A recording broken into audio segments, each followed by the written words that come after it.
보통 우리가 상해죄라고 하면 누군가한테 폭행을 당하거나 아니면 이제 어딘가를 이제 다칠 정도로 상해 진단서를 발급받을 정도로 얘기를 하는데요. 네.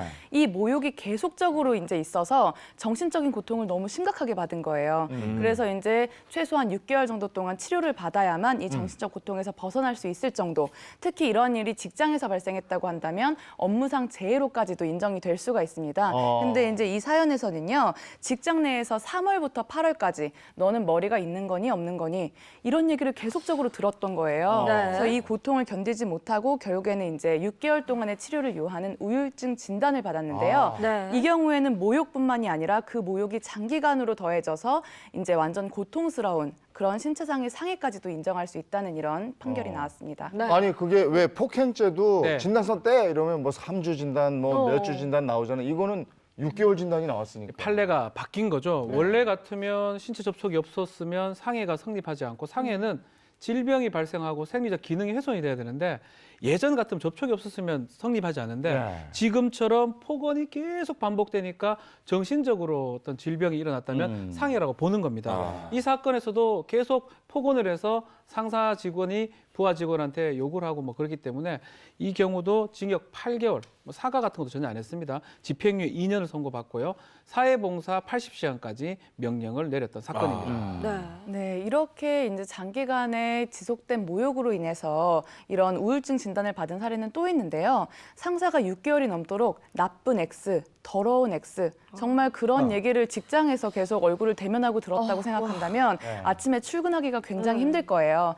지금까지는 이런 경우를 모욕과 협박으로만 기소를 했었는데요. 이제 이거는 그릇된 위계 질서로 인해서 이제 생긴 한 개인의 엄청난 고통이다라는 걸 인정을 해서 상해죄로 기소를 했습니다. 자, 네. 명심을 해야 돼요. 예전 같으면 접촉이 없었으면 상해죄는 성립하지 않는데 폭행죄는 성립하지 않는데 지금 우울증이라든지 그런 정신적 진단을 받으면 그것 역시 입증만 한다면 상해죄가 성립할 수 있기 때문에 법원 판례가 바뀌었습니다. 네. 뭐 이 직장 내에서 그런 폭언이나 이런 것들은 하지 않아야 됩니다. 네. 네. 그러니까 징역으로 처벌받을 수 있다. 이게 법으로 이제 명시가 됐다는 그렇죠. 거네요. 판례가 그렇게 바뀌었다고 보면 될 것 네. 같습니다.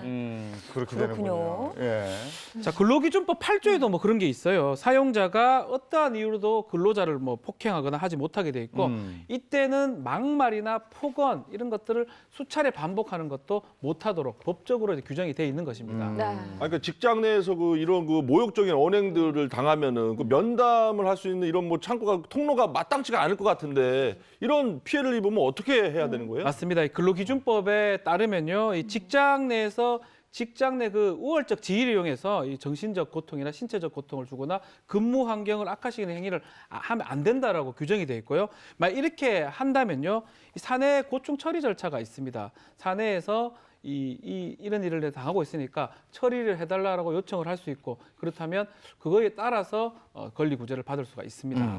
예, 사실 이렇게 모욕이나 협박을 당한 것을 신고하는 게 굉장히 어렵습니다. 네. 일단은 말을 꺼내기조차 내 얼굴을 이제 대면하고 그 얘기를 아무리 다른 상사라고 하더라도 얘기하기 어려워요. 그래서 회사에서는 이렇게 신고자의 신원을 철저히 보장을 해주고 네. 불이익이 없다라는 것을 명시해야 되고요. 그리고 대면하지 않는 방법으로도 뭐 온라인 접수를 통해서 민원을 고충 처리한다든지 아니면 이메일로도 받는다든지 이렇게 다양한 창구를 열어둬야 합니다. 네. 그러면 그 다음에는 어떻게 돼요? 그렇죠. 접수 이후에는? 이 근로기준법에 그런 내용들이 많이 있습니다. 회사 내 직장 내 괴롭힘이 있을 때는 회사 사업주나 이 사업주 같은 경우는 장소를 좀 변경하거나 아니면 징계를 좀 할 수 있도록 해야 되고 그것을 하지 않으면 문제가 되고요. 산업재해보상보험법에도 이렇게 직장 내 괴롭힘으로 뭐 병이 나거나 이러면 산재 처리를 하도록 규정이 되어 있습니다.